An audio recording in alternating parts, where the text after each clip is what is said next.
This program contains crazy material, including offensive language. Listening discretion is advised.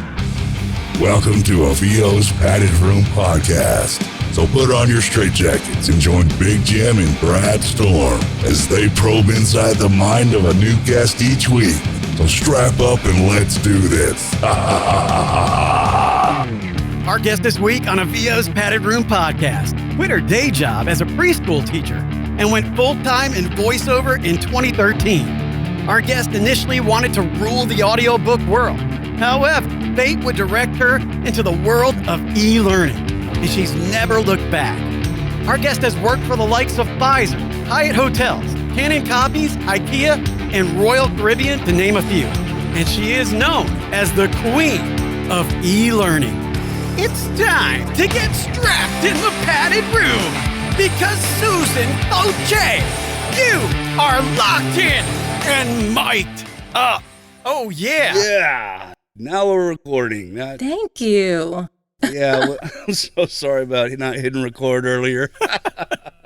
You know, hey, it happens. Stuff happens. This is podcasting, and that's the way it goes. And we're going to go back in time. At this time, I'm going to ask you to fasten your seatbelts. You had to start your love for audiobooks or your love for speaking to others in the form of audio had to happen somewhere. So why don't you talk about your childhood growing up? Did you play instruments or are you involved in music? Let me know what's going on. Thank you. Thanks for having me. Yes, I was involved in music. I was always just singing in choirs and plays and musicals and stuff like that. And as a little kid, I would walk around with a microphone and a tape recorder and pretend like I was a newscaster and do all kinds of Christmas specials and things like that. Yeah. And I graduated high school. I was actually I graduated college. I was a high school English teacher. And then I had kids and I needed a part-time job, didn't want the full-time teaching. So did preschool for like 10 years. And I wasn't real happy with the whole idea of like, you know, just being stuck in this like matrix of, you know, here's your salary based on your number of years experience and your education. I wanted to kind of like get out and be free and do my own thing, but I didn't really know what to do because all I could do was teach. And so a friend of mine in Nashville, of course, like this is totally Nashville. She's a voice actor. You know, everybody here has a studio in their house. Yeah. So I just asked her, you know, hey, how do you get into voice acting? And she pointed me to a local guy here, Joe Lesh, who does workshops. And I participated in one of his workshops, and he gave me some great advice. In fact, like he called me that night after the workshop, and he called me and said, "You're really good. You really need to do this." And I was like, "Oh, well, thank you. That's exactly what I want to do." Right. So I did a demo with him. What year was this? This was 2013.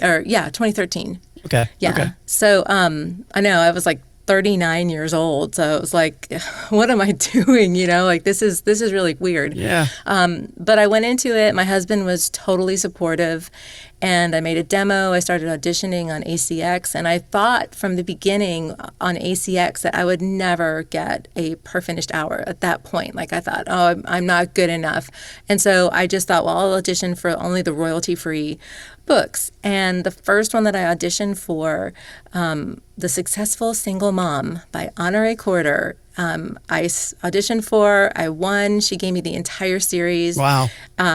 I think the royalties are going to like fade away this year for the first one. But I mean, I've made a good chunk of money on those books. It really is amazing how you can get started in this and do well at it. And I never really made a lot of money before. I mean, I always kind of looked at myself like, I just can't. I don't have the skill set. I don't have the wherewithal.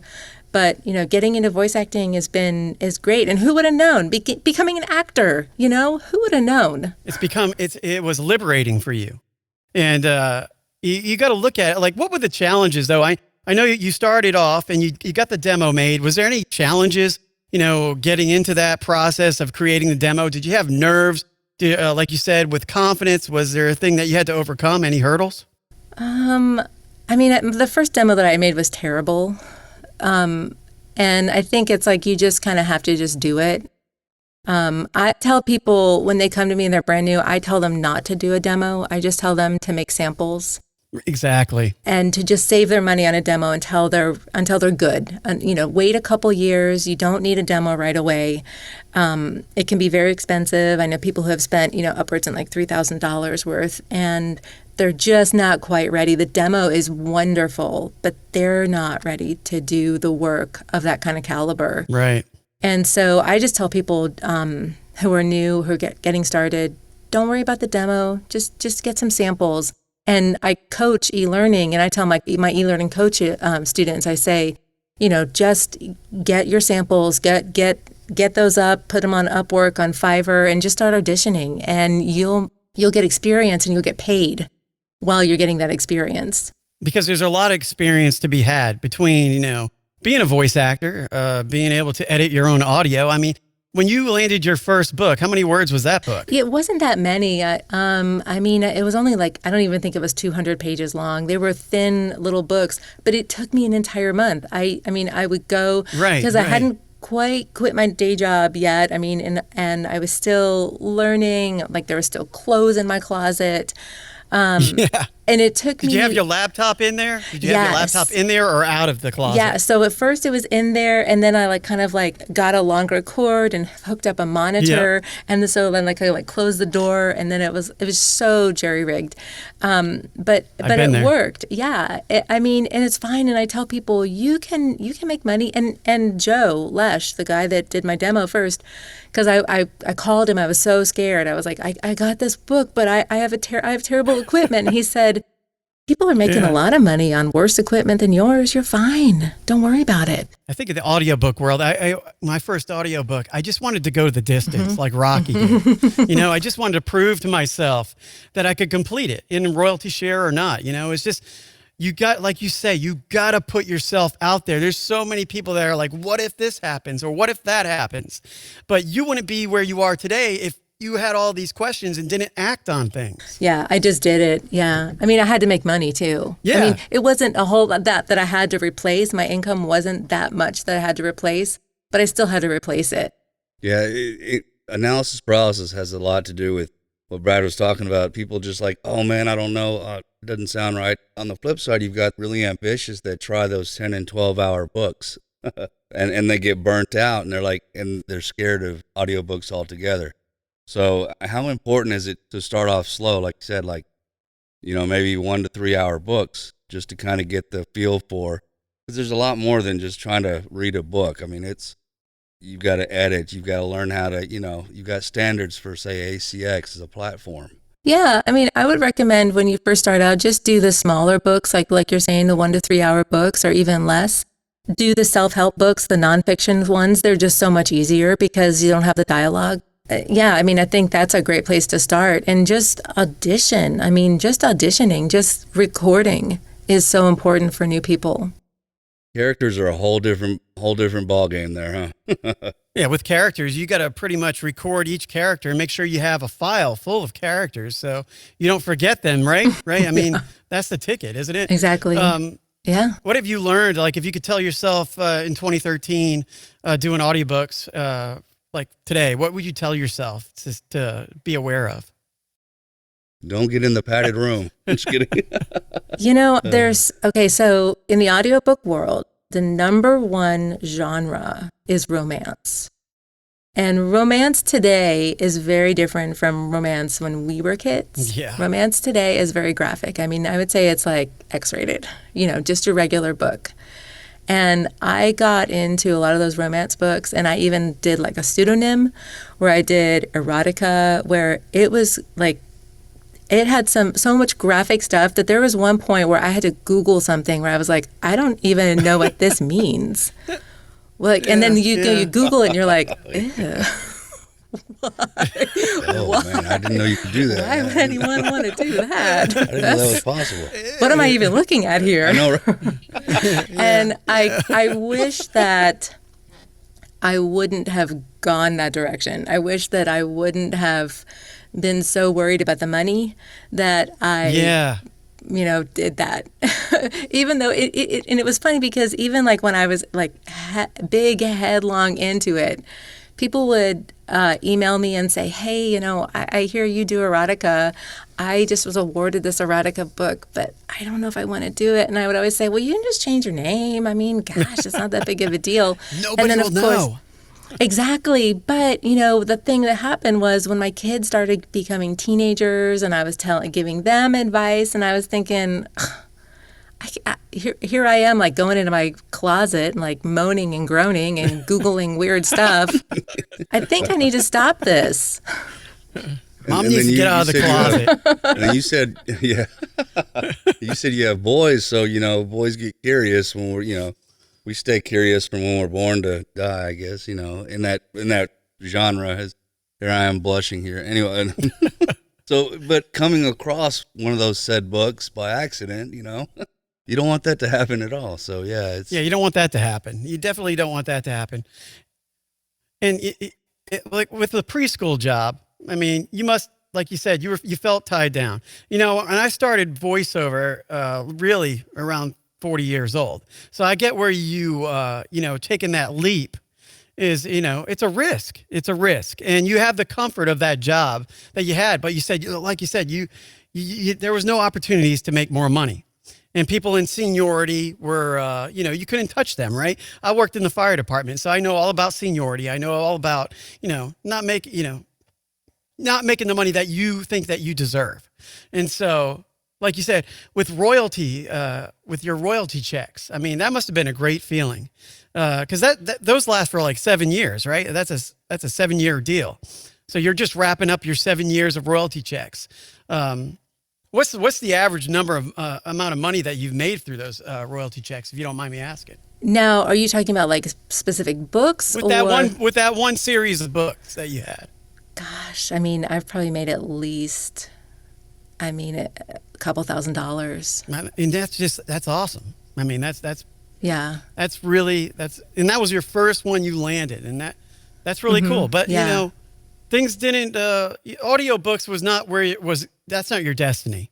So no. You stumbled into something else. Yes. Stumbled into something else. Talk about that. So I heard about something called eLance, and so in Nashville. What's that? Oh, yeah, I know. What's that? Used to be. So in Nashville, we have a really great voiceover community, and it's headed by this woman named Christy Bowen. And the name of the group is called TiVo. It stands for Tennessee Voiceover Exchange. And so I know she would kind of like talk about eLance, and it was just this great community, a Facebook group, and I heard about it, and I thought, well, maybe I'll get on that and see what I can do. And I applied for several jobs, and I got this one from West Coast University, which is like online university out on the West Coast. They do like nursing programs, dental hygiene, a lot of kinds of just online programs. And they've sort of spearheaded, I think, the effort for online courses. And I just auditioned for that. Didn't know what it was. I won it. And I mean, that was like pretty early on. And I mean, they're still a good client of mine. I just did work for them yesterday. So that's kind of how that started. And eLearning just makes more money. It pays better. I think it's just really interesting. And it gave me a way out of erotica. The grind. Oh, the erotica. The grind. It got me out of the grind. Yeah. No pun intended. No more erotica. Woo! I'm so free. My pseudonym's out the door now. Well, e-learning is, you got to get motivated for some of those reads, though. I bet. I mean, some of it's probably not your cup of tea. Not really at all. I really enjoy all of it. And I think it's because, I don't play video games. I don't really watch TV. We don't have cable. When I get like something on Fiverr for like a commercial, I am literally lost. I go to Planet Fitness and work out, I watch TV, but there's no audio. When we go to a bar to watch a football game or a basketball game, there's no audio. So I see it, but I don't hear it. So I think like the stuff that a lot of people think is like really fun and easy is really hard for me because I don't have a whole lot of benchmark. But, I was a teacher. I do know how to convey information. And a lot of these instructional designers who are creating these courses, they're so smart. And these course developers and, the experts that are behind it, they just do such a great job that it's actually really fascinating. I mean, even like I did one last week, a big one for Wisconsin workers comp, Wisconsin workers comp, which I know it seems like so boring, but it actually was really fascinating. Again, it gave like the history behind it and just all the rules. And I thought, well, okay, I understand now. It makes sense. I didn't really understand workers comp. So I think it can be interesting. You have to stay tuned. I tell like my students, watch YouTube videos about this stuff. But I mean, I've done a lot of like medical and pharmaceutical courses, and it's really fascinating. Yeah, you can learn a lot from a lot of your e-learning courses that you do. Like if people are listening right now and they're wanting to get into e-learning, what is some of the routes they need to take? I would say, okay, so go ahead and create some samples. You can just go to like any website, like Caterpillar, and just read a manual. Or you could go to like workers comp or whatever. Just read a manual. You're just getting a sample, a minute long sample. You don't need to slate your name at the beginning. You just go right into it, and then just have those samples, and then just start auditioning on Upwork, Fiverr. Definitely get a profile up on Fiverr. I think that's a great way to get work. And you can always haunt the people on LinkedIn, all the instructional designers on LinkedIn. Yeah. How does that work? Is it working out? Does that work out for you? For LinkedIn? No. Yeah. That's why I got on Fiverr, because I would reach out to them and say, well, hey, I'm just wondering, you're hiring? They're like, no, we get all our stuff from Fiverr. Oh, really? Yeah. And so that's why I was like, okay, I need to get on Fiverr. Yeah. How important is it for the coaching aspect of it as far as getting into the e-learning? Would you recommend someone get a coach first before trying to dive in and maybe save some time and some pain? I don't know. I think either way, if you're like starting and you want to go ahead and just start it and try it and then get a coach.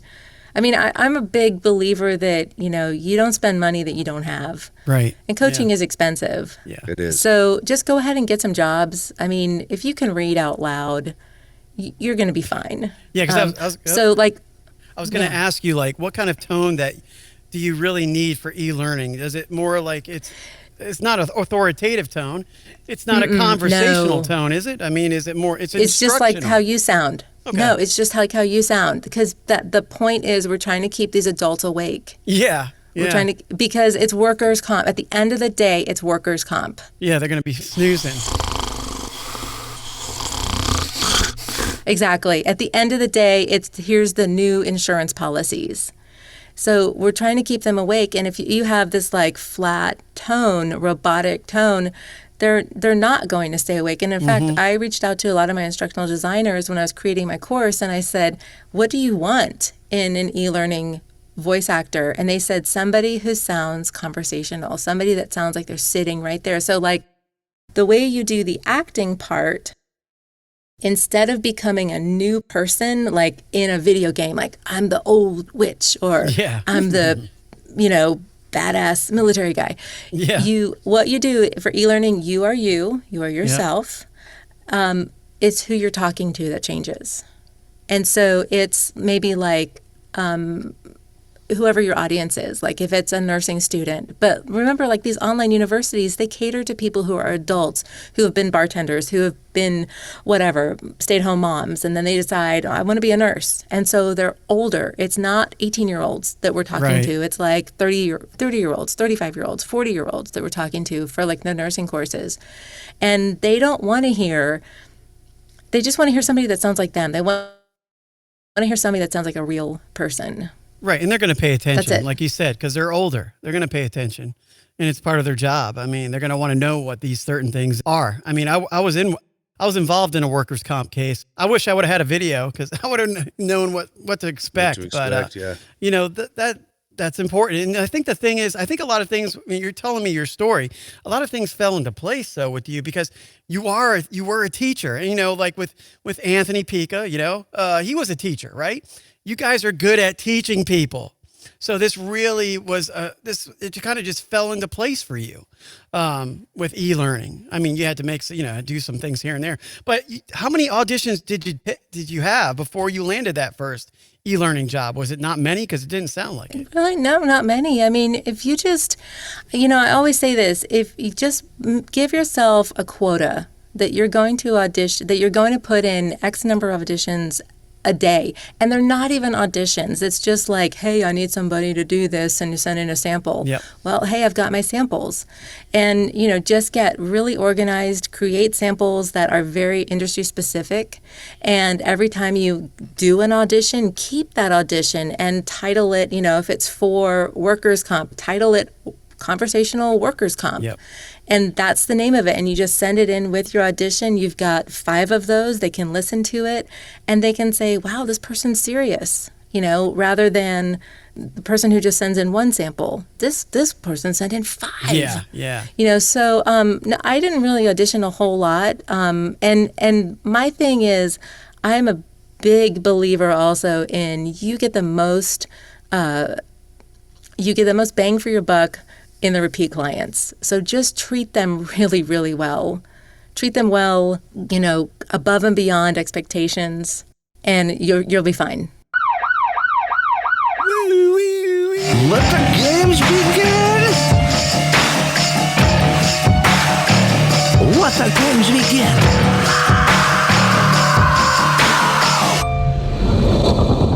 Let the games begin!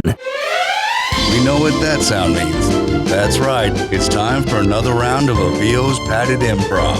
Today we have a script for you, Susan, as whichever character you want. So when you're ready, the mic is yours. Okay. Right about now, you're about to be possessed by the sounds of... Hit it. I wanna rock right now. I'm Susan Fouche, and I come to get down. I'm not internationally known, but I'm known to rock the microphone because I get stupid. I mean, outrageous. Yes. Stay away from me if you're contagious, cause I'm the winner. No, I'm not the loser. To be a narrator is what I choose. Men love me. Boys adore me. I mean, even the ones who never even seen me, like the way that I rhyme at the show, the reason why, man, I don't know. So let's go, cause it takes 2 to make a thing go right. I say it again, it takes 2 to make it out of 5. Hit it. My name is Susan. I got a real funky concept. Listen up, cause I'm gonna keep you in step. I got an idea that I want to share. Don't you like it? So what? I don't care. Thank you. That was amazing. That's awesome. You're a very good character actor. I don't know what you're talking about. You are great. Thank you. I love that. That was one of the best. That was great. I like the tempo, the pacing. You sped it up, you slowed down. That's beautiful. I loved it. Did you have fun doing it? Oh, I did. Yes, that's my character. That's halitosis. Halitosis. That's halitosis. Yes, because I live in the South. So do I. And we were driving down to the beach, down to Pensacola, Panama, and we stopped at Panama. We stopped at a gas station, and there was this woman, didn't have any teeth, and that's just how she talked. And I just thought, I gotta talk like that. And That's almost Bobby Boucher's sister. Yes. Yeah, Bobby Boucher. Yes, go to the Piggly Wiggly. Get yourself something good. And then you got Farmer Fran, that Bobby Boucher. Yeah. It takes 2 to make a thing go right. Talking about 2 things, Upwork or Fiverr, what do you like better? Oh, Fiverr, definitely.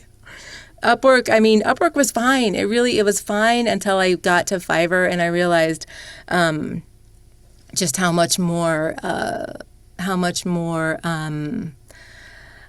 professional it was, and just so much more easy to use. Yeah. Yeah, I like Fiverr. I like the concept. I mean, I'm a top-rated seller. I have like a success coach, and I was telling him the other day that it's changed the way I think even about my business, because in Fiverr, they kind of like force you to have these like quick responses, thank you for your business. I really appreciate it. And I never did that with like all my clients that I've had forever. It's just always like when I deliver a file, like, okay, here you go. Thanks. And now I have this like set of like, here's your high quality wave. I really appreciate your work. Thank you so much for hiring me. Please send me a link. I would love to see it. And, I sincerely appreciate your business. And I think it's helped me a lot to grow up in my business.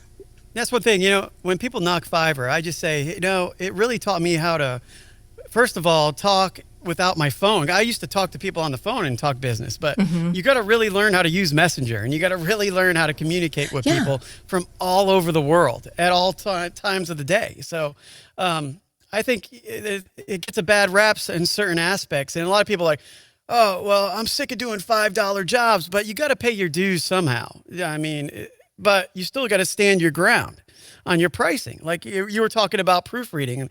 We were in a class together a couple weeks back, and you were talking about proofreading, and and I was like, hey, you can't get these people. Their scripts are horrible, and they won't pay for proofreading. So you just either read it as is, or they're going to pay you one way or the other. You just got to be nice about it, like you said. And they've got more in place to combat the spam, I think, than the fraudulent customer, so to speak, than Upwork does. So they really take that part serious. Yeah. And I think that's like the important thing. Just be nice about it. I don't really understand the whole like, well, I'm just gonna, rip. They wrote it wrong, so I'm gonna read it wrong. I'm like, why? They need help. I mean, if this person's in like Pakistan and he's just trying to make a living and he needs an American voice, why wouldn't you help him? It does no good for anybody. And then I always put like at the end of my messages, if this is not what you're looking for, the tone, please let me know, and we'll fix it. This is your project, because like you said, you gotta think somebody put their heart and soul sometimes, into these projects, and they're leaning on you for, your expert advice, and you get somebody that comes across as like negative, it's not good all around. Yeah, and there's going to be cases where even when you are helpful, they still don't want to pay the price. But then you go, well, maybe I'll do this may as well job, right? And just be maybe nice I just about don't it. work with that person anymore. Just be helpful, Yeah.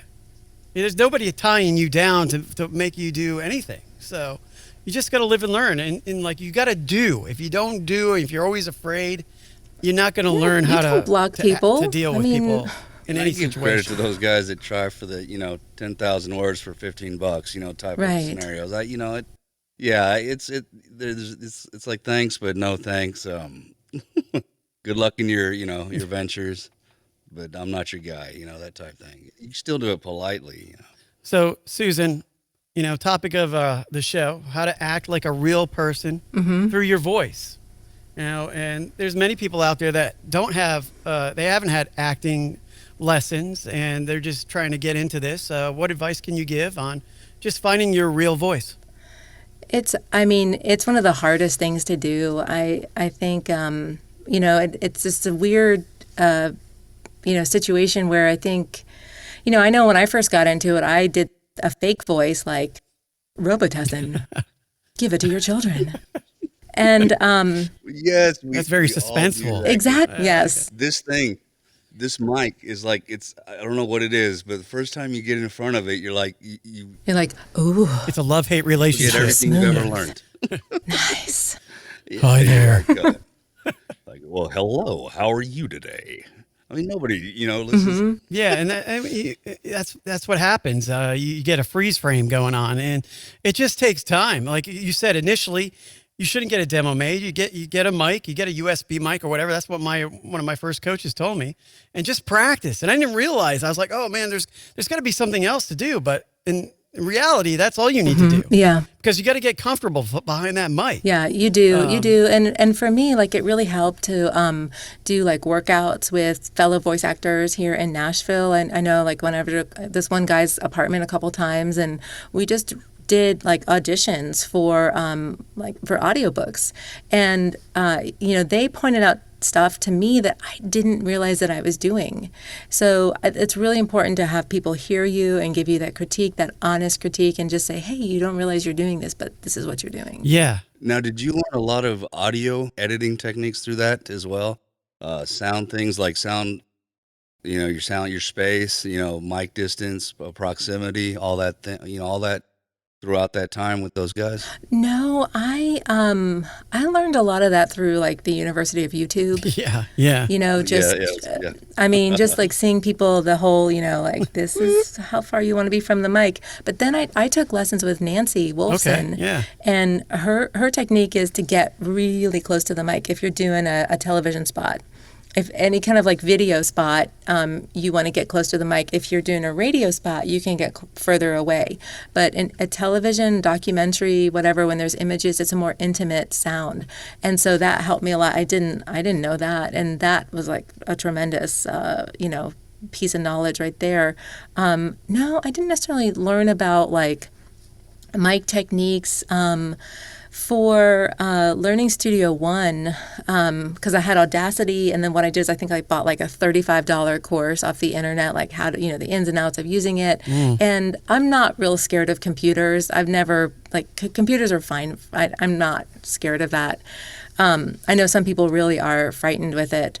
But then when I bought Studio One, I just hired Don Barnes. Okay, and just did like a weekend course with him, and he taught me everything. So smart. And he is, and I still use him. I mean, I was having an issue with just something that was not related to Studio One. It was just a regular computer issue that I couldn't figure out myself, and I just hired him. And I mean, he just took over my computer. He fixed it all. He just did everything. So I mean, I consider him on my team. He is invaluable. He's a genius to me. He is. Yeah, he really is. Folks out there that are listening, as well as Audacity, you've got some amazing content on YouTube.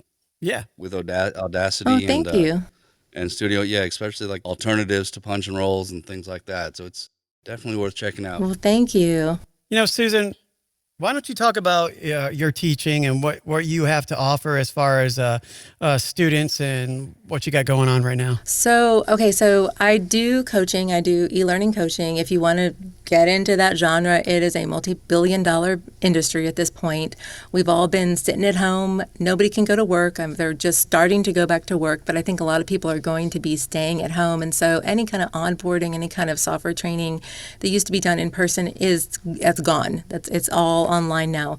And so with the advent of like articulate software and just other, any kind of PowerPoint, any kind of software that you can use to create a course that is very easy to use. A lot of people have become instructional designers. HR managers are doing it, creating courses, and they need people to narrate their courses. And so it's a huge business. I mean, you just wouldn't believe how much is out there. If you're interested in getting into it, I'd say, just do it. If you like audiobooks, if you like to watch, how to do it yourself kind of video tutorials, if you like that, you'll probably like e-learning. If you're kind of bossy and you like to tell people what to do, you'll probably like e-learning. If you're kind of a nerd, you'll definitely like e-learning. And, just get into it. My goal for my coaching students is for them to make money. I mean, that's my number one goal, And so from the get-go, I say, get your samples going. You're good enough. You can do this. And I've never had anybody who was so horrible that I said, no, you're terrible. Don't do this. Maybe this isn't for you. I mean, I think at this point, like if you're going to spend the money, there is that desire. And I know people from like the audiobook world who, the audiobook world is saturated at this point. We've got all these actors who cannot act on stage, who cannot act in a studio. And so they're realizing, oh my gosh, audiobooks actually pays, hey, it's better to just get paid what audiobooks pay than get nothing. And so I work for Twin Flame Studios, and it's a production house that does audiobooks. And I'm telling you, I curate these audiobooks that are like 3 hours long and for $200 per finished hour. And I have like over 250 auditions I have to go through. So that's incredible. Oh, wow. That it's an incredible glut. How do you pick from that? Well, I have like a set of rules. And I say like, name it a certain way. If they don't name it a certain way, they're out. Goodbye. Attention to detail. I love it. Well, I mean, at this point, like there has to be something, 200 people.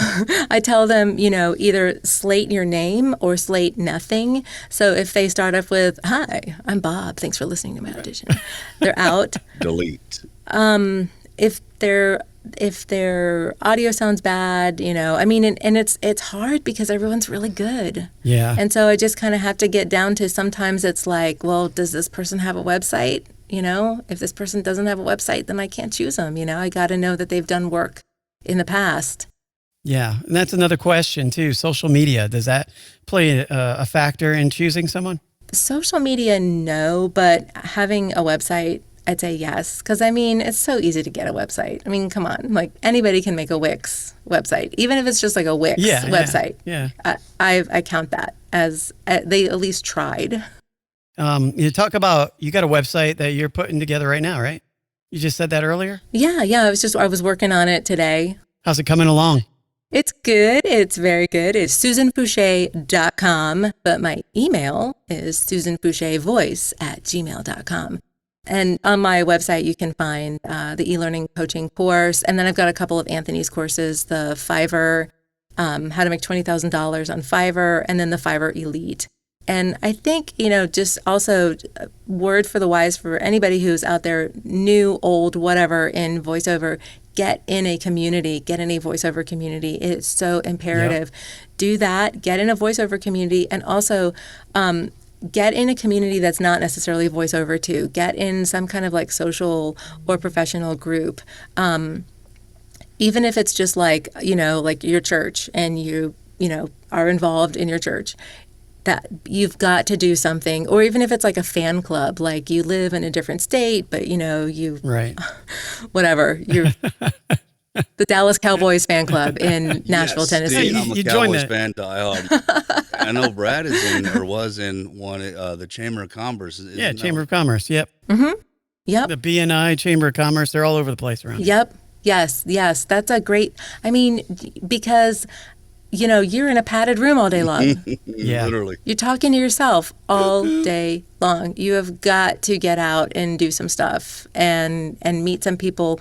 And I'll tell you, these professional organizations that I belong to and these groups, I've actually gotten more work being part of that than I have like being part of the VO groups. Oh, wow. Yeah. Because you can talk about it. You become friends with them. You're friends and hey, I'm a voiceover. Let me show you what I just did. I'm on the Pfizer website. Let me show you. And then they're like, oh, cool. Would you do like my voicemail? Yeah.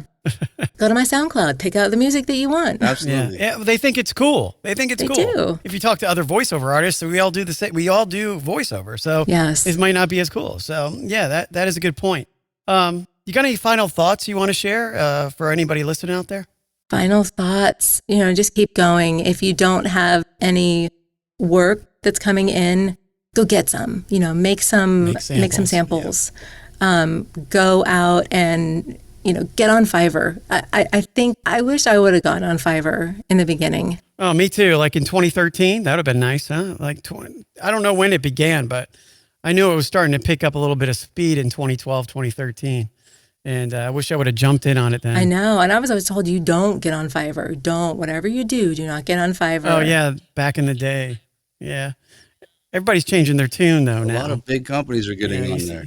Some people are, yeah. Because I'll put stuff on LinkedIn for Fiverr, and I'll get emails from people that I know saying, dang, you do a lot of work on Fiverr. Actually, I helped a friend of mine. He paid me to help him set up his Fiverr gig. The first Fiverr gig he did is like a redneck. Yeah. It's a redneck gig. Which, that's so cool, if you have a character voice and you're shy and that's what you feel comfortable doing, put your redneck gig up. Yeah. Redneck, hillbilly.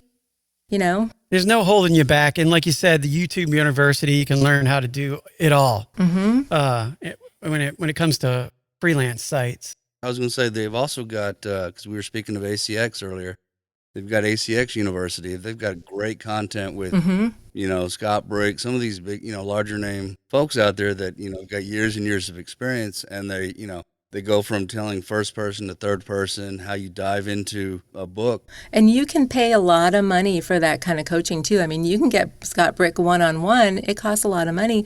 Or you can go to ACX University and get it for free. And I think, when you're first starting out, there is no reason that you need to spend a whole lot of money. There is so many free resources out there. Just take advantage of those. Well, hey, Susan, it's been a pleasure having you on the show. It went by pretty quick, and Thank you. It was painless, right? I mean, this was fun. I don't know. It hurt a little bit, but it's a little. We having to do take two, but oh man, we survived. Hey, it's been a pleasure meeting you. And you want to make any shout outs to anybody in particular? And if you didn't plug your social media outside your website, go for it. So, do you mean like shout outs like? Anybody in particular, mentors, whatever. Thank God. No, I'm just kidding. I mean, I really want to thank Anthony Pica. Gosh, if you guys don't know who Anthony Pica is, you guys need to know who that is. Look that up. Pica. Anthony Pica, A VO's Journey. He helped me get on Fiverr. I had no idea how to do it, and just knowing him and, becoming friends with him and sharing resources with him has been so invaluable. I really like to thank that. And then just kind of thinking back to like the first people who hired me, who just trusted me and believed in me and are still hiring me to this day. Oh my gosh, West Coast University, all you people out there, Nan and Joe, and I mean, it's really amazing to think like I totally sucked when I first started, because I can listen to like what I did, because right now we're in like the second and third revisions of these courses, and I go back and I'm like, that's awful.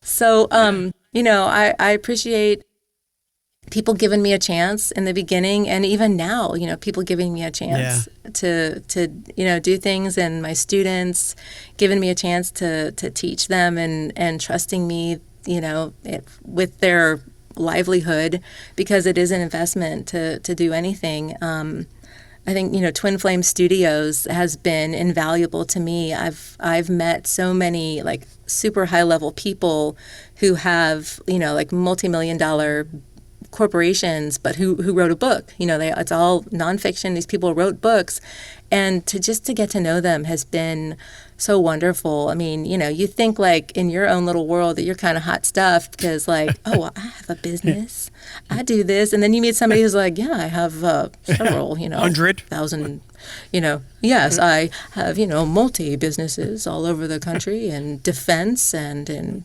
software engineering and in, biomedical research, and I started my first company when I was 14, made my first million when I was 18, and but like what I find with them and having kind of access to people like that is that they are so generous and they are so kind, and they're so patient, and just like you just want to be like them. I think it's been a great experience to just be part of that team, and I didn't even kind of know what I was getting into when I got into Twin Flame Studios, but I'm very appreciative to that. But so I'm on Instagram. It's at Fouche, FOUCHE_Susan, and then I'm on Facebook. You can just find me, Susan Fouche, Facebook. I'm on LinkedIn, Susan Fouche Voice, SoundCloud. Susan Fouche Voice. My website is susanfouche.com. I think I'm a little like egotistical. All these like, yes, this is who I am. Find me. But yeah, yes, exactly. But yeah, reach out. I'd love to talk with you and meet you. And if you have any questions for me, I'd love to give you advice and set you on the path, especially if you're into audiobooks, e-learning, let me know. I'd love to, just help you with that journey. And anyway, thank you guys for having me. I'd like to give a big shout out to Brad Storm and Big Jim Lamont. Oh, yeah. Hey, Big Jim, you got to plug any of your stuff going on? What's up? Website at bigjimmedia.com, Facebook, LinkedIn, at Big Jim Media, Instagram, don't remember. How about you, Brad? You guys can check me out, bradstormvo.com, bradstormvo, Instagram, Twitter, Bradstorm Voiceover on Facebook, Brad Storm on YouTube, and you can check out a VO's Padded Room podcast on Captivate, Stitcher, Spotify, YouTube, Ghana, and iTunes. Leave us a 5-star review where available, and, hope you enjoy the show. And when your day gets crazy and shit gets real, you gotta Punch every day in the face. Yeah. Oh, yeah. And then go to the Piggly Wiggly. Thank you for listening. We hope you enjoyed today's show.